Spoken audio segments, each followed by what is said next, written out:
Dunia ini hanya ngehargain mereka yang berani ngambil aksi atas hidupnya.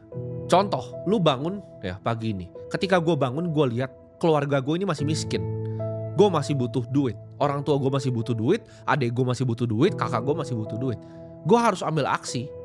Kalau gue perlu jualan ke jalan, gue jualan ke jalan. Kalau gue perlu nyalain motor gue hujan-hujan datengin klien waktu gue punya agensi, gue lakukan itu, gue hujan-hujan. Gue kalau perlu hemat makan bakso isinya tikus, gue makan bakso isinya tikus, gue gak peduli.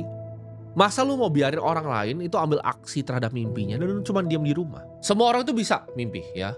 Siapapun bisa bermimpi. Gue ngajarin kalian juga ya gimana caranya bermimpi. Tapi gak semua orang itu bisa ngambil aksi. Gak semua orang ketika jalan dia gak bisa lihat, dia berani jalan. Ya.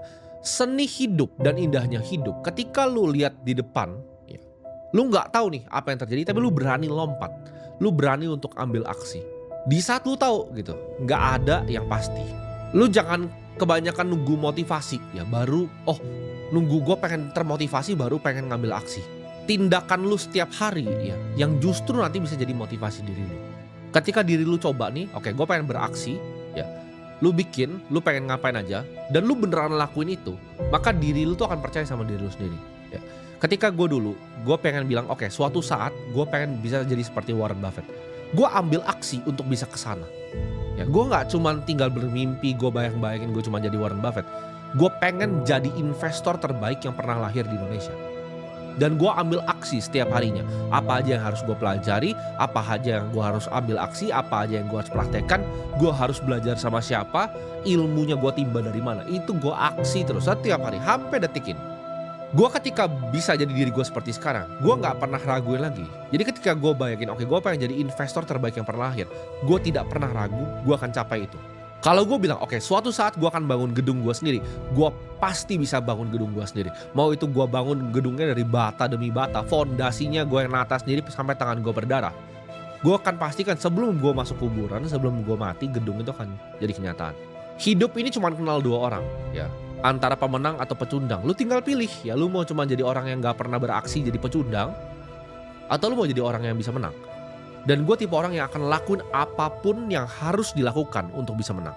Orang itu banyak yang ibaratnya kalah dalam hidup jadi pecundang, bukan karena mereka gagal. Gue juga gagal kok, banyak yang gue udah lakuin yang gak berhasil. Selalu hal-hal yang gue coba banyak yang gak berhasil. Tapi orang banyak gagal karena justru lu gak pernah mulai. Lu harus sadar ya, hidup di dunia ini tuh sangat singkat. Lu jangan dengerin orang-orang yang bilang, oh nanti sukses kayaknya nanti aja. Itu biarin aja orang-orang tua itu yang sukses. Karena gue kasih tahu di lu, 1 triliun di umur 24 tahun itu sangat berbeda dengan 1 triliun di umur 36 tahun. Sangat berbeda dengan 1 triliun di umur 50 tahun. Lu gak usah muluk-muluk bisa ngomong-ngomong jadi triliuner. Lu jadi miliarder deh. 1 miliar di umur 24 itu jauh lebih berharga dibanding 1 miliar di umur 35. Gue tahu hidup ini cuma sekali. Gue gak mau jadi investor yang biasa. Gue gak mau punya rumah yang biasa. Gue gak mau punya keluarga yang biasa-biasa aja. Gue gak mau punya semuanya yang biasa-biasa aja. Gue mau yang terbaik yang dunia ini bisa kasih. Gue lihat di dunia ini, orang yang bisa menang itu beneran ngelakuin apapun ya. Yang penting gue menang. Gue selalu mikir kalau ada orang yang menang, kenapa mereka layak dapat yang terbaik sedangkan gue enggak. Ini ketika gue masih miskin, kok dia layak dapat yang terbaik sedangkan gue enggak. Gue gak iri dengan dia, gue gak dengki dengan dia, gue gak benci dengan dia. Gue cuma tanya, apa yang dia tahu, kok dia bisa layak dapetin apa yang dia punya.